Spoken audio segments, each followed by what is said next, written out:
यह कहानी है उत्तर प्रदेश के एक गरीब लड़के की, जिसका नाम सुरेश था। वह बहुत ही गरीब था।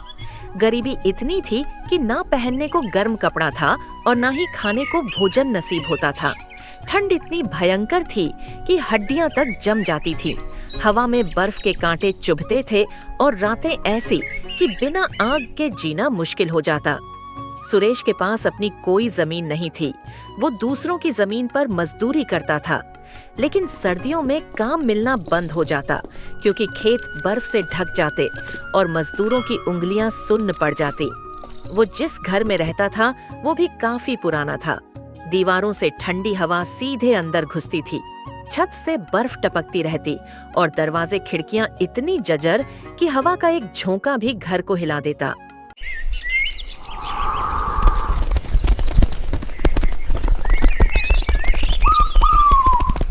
एक दिन गांव का एक बुजुर्ग आदमी, नाम था बूढ़ा रामदेव, सुरेश के पास आया। ठंड से उसकी सांसें सफेद धुआं बनकर उड़ रही थी, लेकिन वो सुरेश से कहने लगा, बेटा, आखिर तुम इतनी मुसीबत क्यों कूट रही हो? तुम नौजवान हो, होनहार हो। अगर तुम चाहो तो मेहनत से अपनी किस्मत बदल सकते हो, भले ही यह ठंड कितनी भी क्रूर हो जाए। रामदेव चाचा, ज्यादा मेहनत करने से कोई फायदा नहीं। जो तकदीर में लिखा है मिलेगा तो उतना ही। इस ठंड में तो जीना भी मुश्किल हो गया है। मेहनत करके क्या हासिल होगा? बेटा, यही गलती तुम्हारे पिता ने भी की थी। उसने भी खुद को पूरी तरह भाग्य के भरोसे छोड़ दिया था। इसीलिए वह कोई काम नहीं करता था, सारा दिन घर पर ही पड़ा रहता था। तुम्हारी गरीबी भी तुम्हारे पिता की इन्हीं गलतियों की वजह से है। देखो, गांव में सबके पास अपनी अपनी जमीन और अच्छे घर हैं, जहां लकड़ी की आग जलती रहती है, ठंड से बचाव होता है। मगर तुम्हारे पास ना जमीन है, ना ढंग का घर।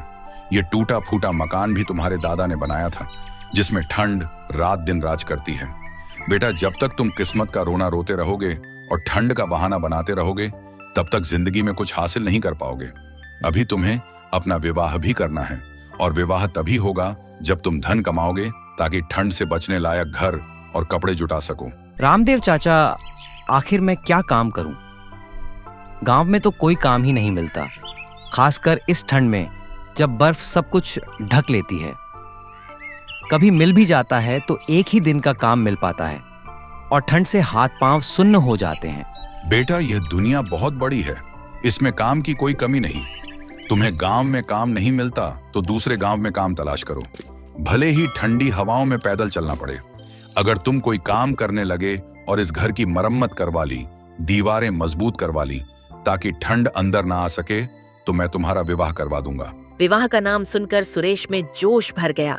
ठंड की परवाह न करते हुए वो जल्दी से बुजुर्ग आदमी से बोला, रामदेव चाचा, अगर ऐसी बात है कि तुम मेरा विवाह करवा दोगे तो मैं आज से ही काम में लग जाऊंगा, चाहे ठंड कितनी भी पड़ रही हो।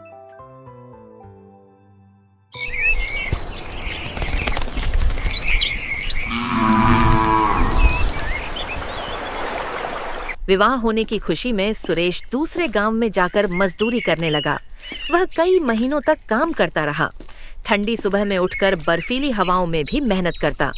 जब उसके पास अच्छा खासा धन इकट्ठा हो गया तो उसने अपने घर की मरम्मत करवा ली, दीवारें ऊंची की, छत मजबूत की, ताकि ठंड का कहर अब अंदर न आए।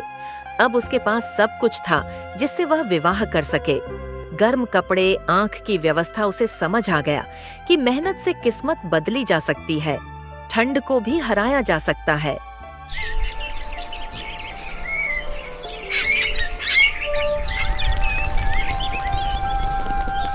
एक दिन उसने सोचा, अब तो मैंने घर की मरम्मत भी करवा ली और घर में खाने के लिए अनाज भी है, ठंड से बचने लायक लकड़ी भी। अब मुझे रामदेव चाचा से अपने विवाह के बारे में बात करनी चाहिए। इतना सोचकर सुरेश उस बुजुर्ग आदमी के पास गया और उससे कहने लगा, रामदेव चाचा, आपने मेरे से कुछ वादा किया था कि अगर मैं घर की मरम्मत और धन कमाने लगूं तो आप मेरा विवाह करवा देंगे। अब तो मैंने घर की मरम्मत भी करवा ली है और रोज काम करने भी जाता हूं, ठंड में भी नहीं रुकता। अब आप मेरा विवाह करवा दीजिए। बेटा, मैं तुम्हारे विवाह का कुछ प्रबंध करता हूँ। देखो, शादी ब्याह के मामले में लोग अक्सर सच्चाई नहीं बताते, खासकर इस ठंड में जब घर की मजबूती और गर्मी की बात आती है। थोड़ा बहुत बड़ा चढ़ाकर ही बात करनी पड़ती है। अगर लड़की सांवली भी हो तो उसे गोरी और अत्यंत सुशील बताकर पेश किया जाता है। मैं जब तुम्हारे पास किसी को लेकर आऊंगा तो मैं भी बहुत झूठ बोलूंगा। तुम चुपचाप सुनते रहना, उनके सामने ज्यादा सच्चे बनने की कोशिश मत करना, वरना कुंवारे ही रह जाओगे। ठंड में अकेले कांपते बुजुर्ग आदमी सुरेश को अच्छी तरह समझा देता है।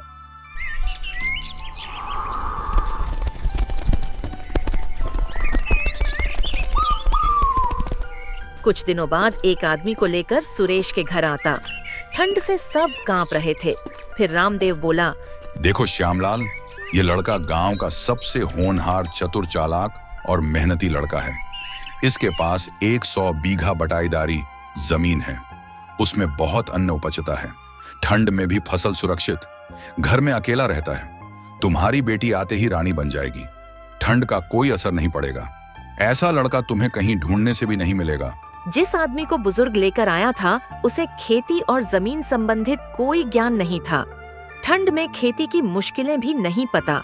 उसे बटाईदारी का मतलब भी नहीं पता था कि बटाईदारी किसे कहते हैं। वह तो 9 और आधा बीघा जमीन लड़के के पास होने के नाम पर ही बहुत खुश हो गया और बोला, मुझे लड़का पसंद है। अगले हफ्ते आपसे दोबारा मिलूंगा, तब हम विवाह का दिन तय कर लेंगे। ठंड के बावजूद। तो मैं इस विवाह को पक्का समझूं? हाँ, पक्का समझिए। अरे मर्द की जुबान पक्की होनी चाहिए। जो कह दिया सो कह दिया। अब अपनी बात से पलटना नहीं है। मैं अभी इस विवाह को पक्का करता हूँ। अगले हफ्ते विवाह का दिन तय हो जाएगा। वो आदमी बहुत खुश हुआ और अपने घर लौट गया।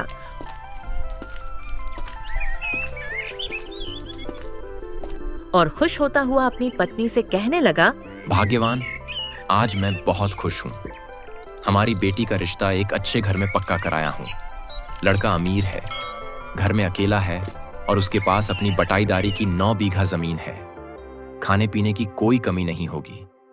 ठंड में भी गर्मी रहेगी। क्या बेवकूफ़ी की बातें करते हो? बटाईदारी का असली मतलब जानते हो? मैं किसान की बेटी हूँ।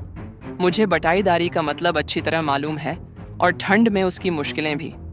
वो ज़मीन उसकी नहीं है, किसी ज़मींदार से 1 साल के लिए आधे हिस्से पर ली हुई है। फसल का आधा हिस्सा उसे मालिक को देना होगा और आधा खुद रखेगा। तो क्या हुआ? तब भी लड़का ठीक ही है। कहाँ ठीक है? उस ज़मीन की कोई गारंटी नहीं। अगले साल मालिक चाहे तो किसी और को दे देगा। ठंड में फसल खराब हो जाए तो कुछ नहीं बचेगा। तब उस लड़के के पास मजदूरी करने के अलावा और कुछ नहीं बचेगा। देखो, मैं साफ साफ कह रही हूँ, वो किसान नहीं, मजदूर है। और मैं अपनी बेटी की शादी किसी मजदूर से नहीं करूंगी जो ठंड में कांपता रहे। लेकिन भाग्यवान, मैं तो जुबान दे आया हूँ। अब कैसे मुकर सकता हूँ? मुझसे ऐसी मूर्खता की बातें मत करो। अगर सच में उसके पास जमीन है तो उसे मालिक होने का कागज मांग। देखना, वो तुरंत दुम दबाकर भाग जाएगा, ठंड से बचने का बहाना बनाकर। अगर ऐसी बात है तो मैं कल ही जाऊंगा और उससे जमीन का मालिक होने के कागज मांगूंगा।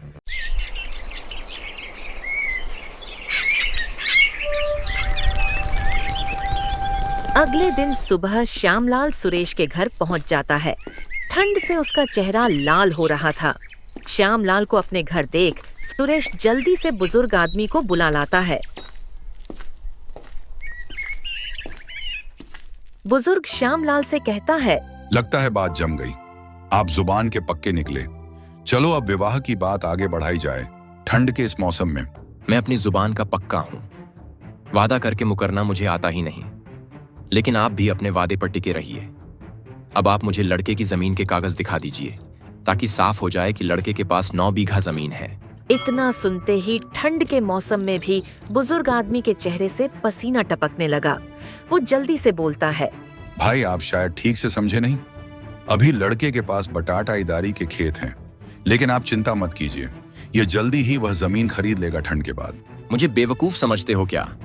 अरे मजदूर के पास इतने पैसे नहीं होते कि दाल रोटी के साथ सब्जी भी खा ले, और तुम कह रहे हो कि यह जमीन खरीद लेगा, वह भी मजदूरी से। ठंड के दिनों में मैंने अपनी आंखों से देखा है, मजदूरी करने वाले जिंदगी भर खेत में पसीना बहाते रहते हैं, ठंड में कांपते, लेकिन सुख का एक दिन भी नसीब नहीं होता। तो क्या मैं यह रिश्ता पक्का मान लूं? शर्म नहीं आती तुम्हें झूठ बोलकर? मुझे फंसाना चाहते हो और अब बेहयाई से रिश्ते की बात कर रहे हो। सुन ले, मुझे अपनी बेटी का विवाह तुम जैसे मक्कारों के यहाँ नहीं करना। अब मैं अपनी बेटी का विवाह शहर में करूंगा। जहां ठंड से बचाव बेहतर हो। तुम गांव वाले धोखेबाज होते हो। इतना कहकर श्यामलाल वहां से चला गया। ठंडी हवा में सुरेश बुजुर्ग आदमी की तरफ गुस्से से देखता हुआ बोलता है। आपको झूठ बोलने की क्या जरूरत थी? झूठ से रिश्ते बनते नहीं बल्कि बिगड़ते हैं। आपने सब कुछ बर्बाद कर दिया। अब ठंड में अकेले क्या करूंगा?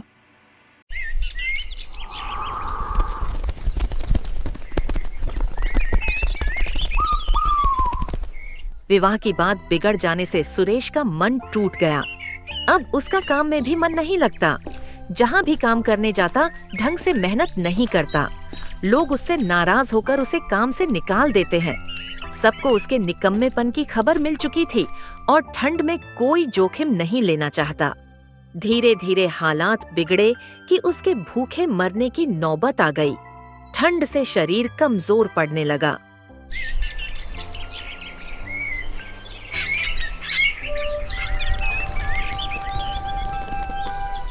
एक दिन उसने सोचा, अब यहाँ मेरे लिए कुछ नहीं बचा, ना काम ना इज्जत।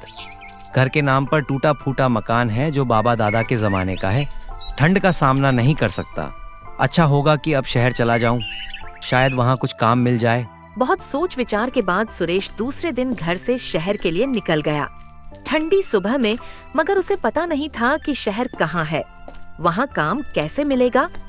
वो चलते चलते घने जंगल में पहुंच गया, जहां ठंड और भी क्रूर थी। पेड़ों पर बर्फ जमी हुई। जंगल में ही उसे रात हो गई। रात का अंधेरा देखकर वह घबराने लगा और जल्दी जल्दी जंगल को पार करने लगा। ठंड से दांत किटकिटाते, लेकिन जंगल इतना घना था कि खत्म होने का नाम ही नहीं ले रहा था। हवा में बर्फ के टुकड़े उड़ रहे थे। वो एक जगह रुककर सोचने लगा, अब मैं क्या करूं? यह जंगल तो खत्म होने का नाम ही नहीं ले रहा है। ना जाने और कितना बड़ा है यह जंगल, ठंड कितनी बढ़ जाएगी।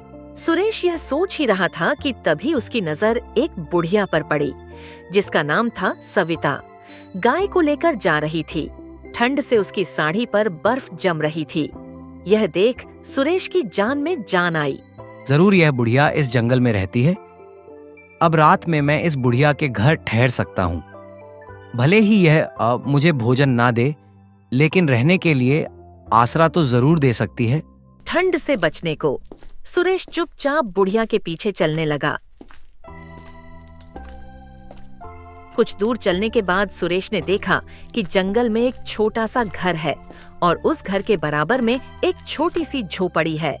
बुढ़िया ने गाय को झोपड़ी में बंद कर दिया और खुद घर के अंदर जाने लगी। सुरेश जल्दी से बुढ़िया के पास गया।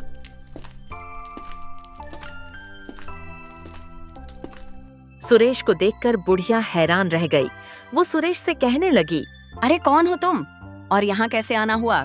आज से पहले कभी नौजवान को इस जंगल में आते नहीं देखा, खासकर इस ठंड में। दादी, मेरा नाम सुरेश है। मैं बहुत गरीब आदमी हूँ। मेरा गुजारा गांव में नहीं हो पा रहा था। ठंड में जीना भी मुश्किल हो गया, इसीलिए मैं शहर में काम की तलाश में जा रहा हूँ। लेकिन मुझे शहर जाने से पहले ही जंगल में रात हो गई है। क्या आप मुझे रात भर के लिए अपने यहाँ रुकने दे सकती हो? देखो, मैं तुम्हें जानती पहचानती नहीं हूँ, इसलिए मैं तुम्हें अपने घर में रुकने नहीं दे सकती हूँ। इसलिए अच्छा यही होगा कि तुम अपने रहने के लिए कहीं और जगह तलाश करो। दादी, इस जंगल में मैं कहाँ जगह तलाश करूँ? मुझे नहीं लगता कि कोई और भी इस जंगल में रहता होगा ठंड में। काकी, अगर आप कहो तो मैं गाय की झोपड़ी में रह लूंगा और ठंड सह लूंगा। क्या तुम मुझे मूर्ख समझते हो जो तुम्हें गाय की झोपड़ी में रहने दूं? मैं तुझे जानती नहीं, पहचानती नहीं। तेरा क्या भरोसा, तू मेरी गाय को चुरा कर भाग जाए तो? इसलिए मैं तुझे गाय की झोपड़ी में नहीं रख सकती। दादी, ऐसा मत कहो। मैं चोर नहीं हूँ। मैं तो बहुत भला और ईमानदार आदमी हूँ। अगर आप मुझे यहाँ नहीं रहने दोगी तो मैं कहाँ जाऊंगा? जंगल में मुझे जंगली जानवर खा जाएंगे या ठंड से मर जाऊंगा। जंगली जानवर खा जाएंगे तो इसमें मैं क्या करूं? जंगल में तो रोज ही खूंखार जानवर जीव जंतु और आदमी को मारकर खाते रहते हैं। अब मैं सभी को बचाते थोड़ी फिरूंगी। तू यहाँ से चला जा, मरे या जिए मुझे इससे कोई मतलब नहीं। बुढ़िया की बात सुनकर सुरेश समझ गया कि यह बुढ़िया बहुत बेरहम औरत है। इसको किसी से कोई फर्क नहीं पड़ता। जानवरों के बीच रहते रहते खुद भी जानवर जैसी हो गई है। ठंड ने इसे कठोर बना दिया। अगर यह मुझे अपने घर में एक रात ठहरने की इजाजत दे देती तो इसका क्या बिगड़ जाता। आखिर रात भर की ही तो बात थी। सुरेश यह सोच ही रहा था कि बुढ़िया उससे बोली, सुनो, थोड़ी देर यहीं खड़े होकर मेरा इंतजार करो, ठंड सहते हुए। मैं अपनी बेटी से पूछकर आती हूँ कि तुम्हें रात रुकने देना है या नहीं। बुढ़िया की बात सुनकर सुरेश समझ गया कि बुढ़िया उसे रोकने के लिए इतना नखरा क्यों कर रही थी। बुढ़िया अपनी बेटी के पास गई और बोली,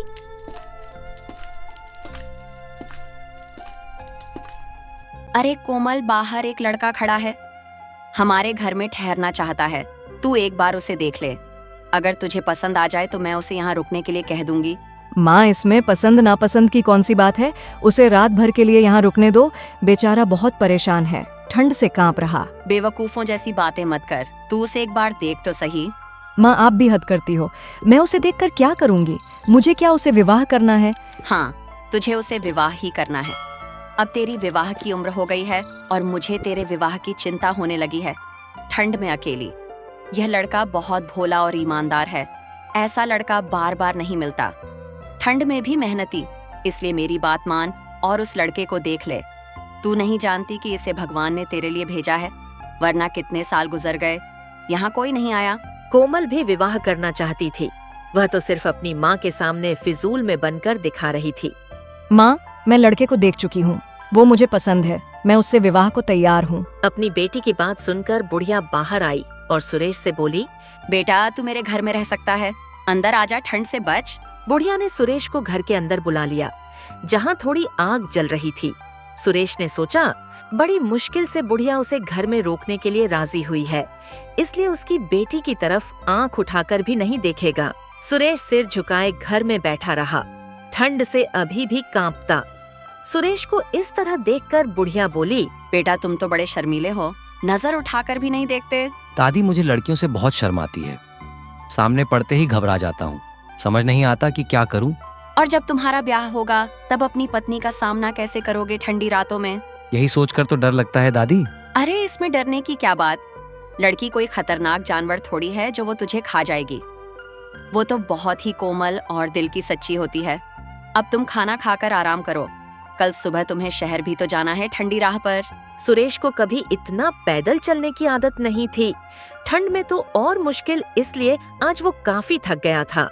थकान से वह बिस्तर पर पड़ते ही गहरे नींद में डूब गया, ठंड भूलकर।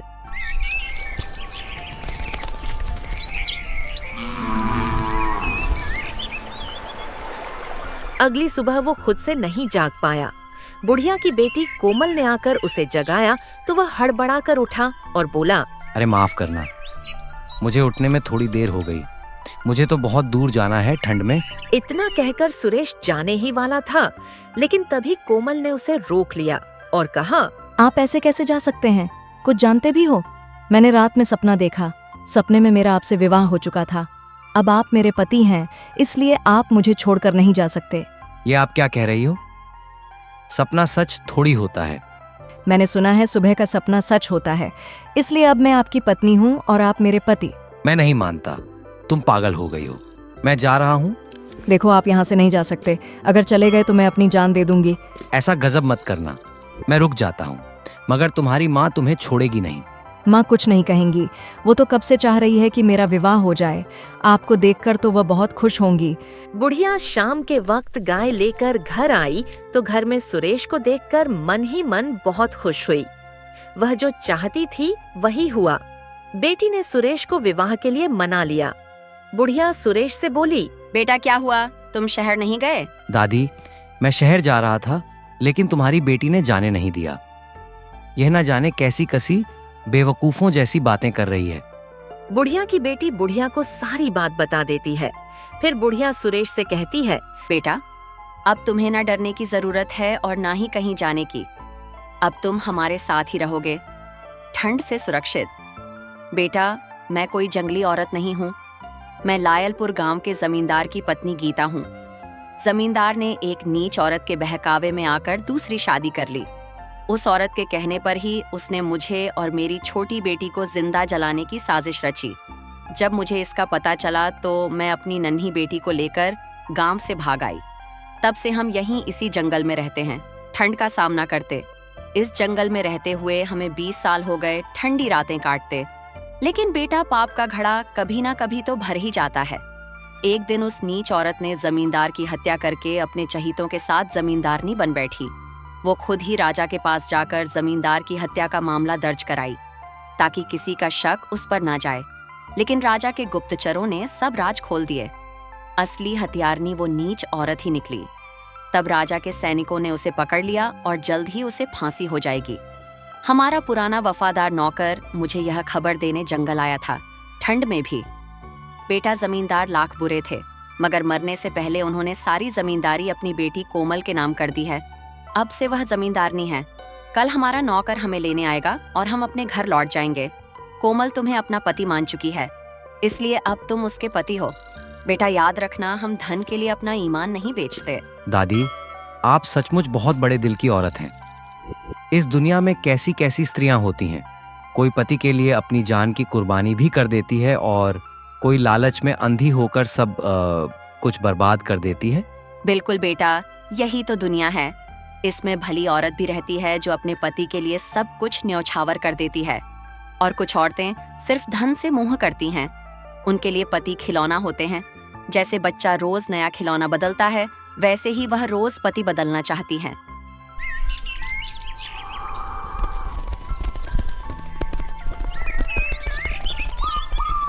अगले दिन सुरेश बुढ़िया और उसकी बेटी के साथ जमींदार की हवेली में चला गया।